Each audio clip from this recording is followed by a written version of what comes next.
नमस्ते दोस्तों, मेरा नाम प्रियंका गुप्ता है। मैं कक्षा 6 की विद्यार्थी। मेरे विद्यालय का नाम यूपीएस घोषियाल बलरामपुर है। आज मैं आपसे पुरानी दुर्गौती के बारे में बताने जा रही हूँ। गढ़मंडल के जंगलों में एक बार शेर का आतंक मचा हुआ था।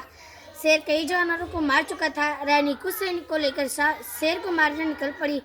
रास्ते में रानी ने अपने सैनिकों से कहा, शेर को मैं ही मारूंगी। शेर को ढूंढने में सुबह से शाम हो गई। अंत में शेर एक झाड़ी के बीच में दिखाई दिया। रानी एक ही वार में उस शेर को मार डाला। सैनिक रानी के इस अचूक निशाने को देखकर आश्चर्यचकित रह गए। यह वीर महिला गोंडवाना के राजा दलपति शाह की पत्नी रानी दुर्गौती थी। रानी दुर्गौती का जन्म 1524 ईस्वी को महोबा में हुआ था। उनके पिता महोबा के राजा थे। रानी दुर्गौती को बचपन से ही वीरतापूर्ण एवं साहस भरी कहानियाँ पढ़ना और सुनना बहुत अच्छा लगता था। पढ़ाई लिखाई के साथ साथ वे घोड़े पर चढ़ना, तीर तलवार चलाना आदि अच्छी तरह से सीख लिया था। वे अपने पिता के साथ शासन का कार्य भी देखती थी।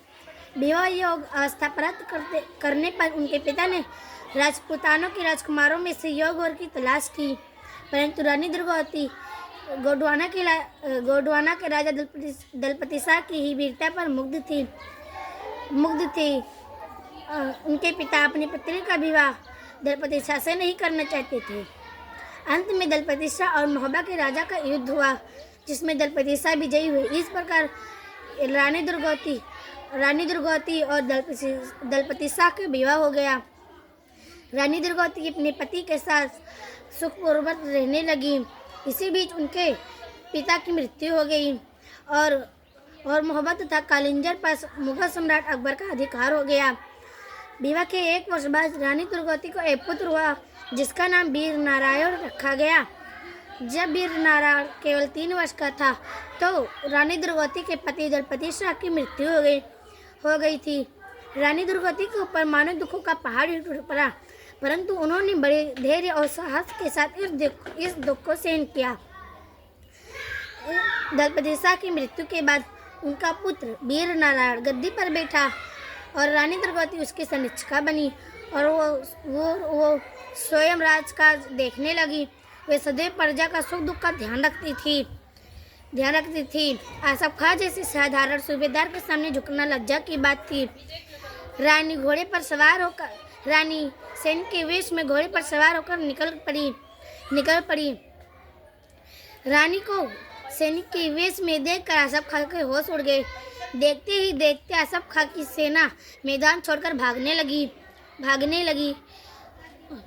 आसफ खां बड़ी कठिनाई से अपनी प्राण बचाने में सफल हुआ। अंत में आसफ खां और रानी दुर्गौती के बीच घमासान युद्ध हुआ।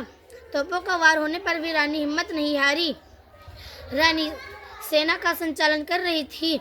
उन्होंने मुगल तोपचियों का सिर काट डाला। फिर आसफ खां की सेना फिर से मैदान छोड़कर भाग गई। 2 बार हार कर आसफ खां बड़े लज्जा और लगानी से भर गए। रानी दुर्गौती अपनी राजधानी में विजयोत्सव मना रही थी। उसी समय गढ़मंडल के एक सरदार ने रानी को धोखा दे दिया और उन्होंने गढ़मंडल का सारा भेद आसफ खां को बता दिया। आसफ खां अपनी हार का बदला लेने के लिए गढ़मंडल पर तीसरी बार आक्रमण किया और दोनों के बीच में युद्ध हुआ। रानी दुर्गौती अपने पुत्र के नेतृत्व में स्वयं एक टुकड़ी के रूप में नेतृत्व संभाला।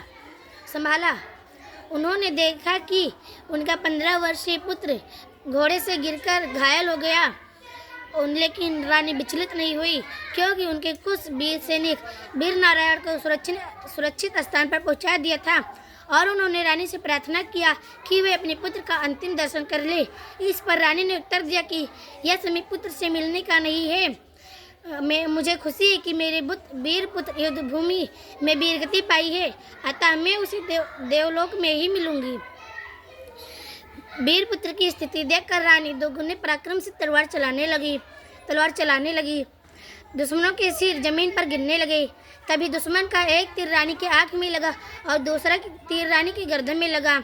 रानी समझ गई कि अब मृत्यु निश्चित है। उन्होंने कहा कि मैं जीते जी दुश्मनों के पकड़ में न आऊं। उन्होंने अपनी ही तलवार अपनी ही छाती में भोंक ली और अपने प्राणों की बलि दे दी। रानी दुर्गौती मात्र 16 वर्ष तक अब 16 वर्ष तक शासन किया। भारत की नारी वीरता तथा बलिदान की यह घटना सदैव अमर रहेगी। धन्यवाद।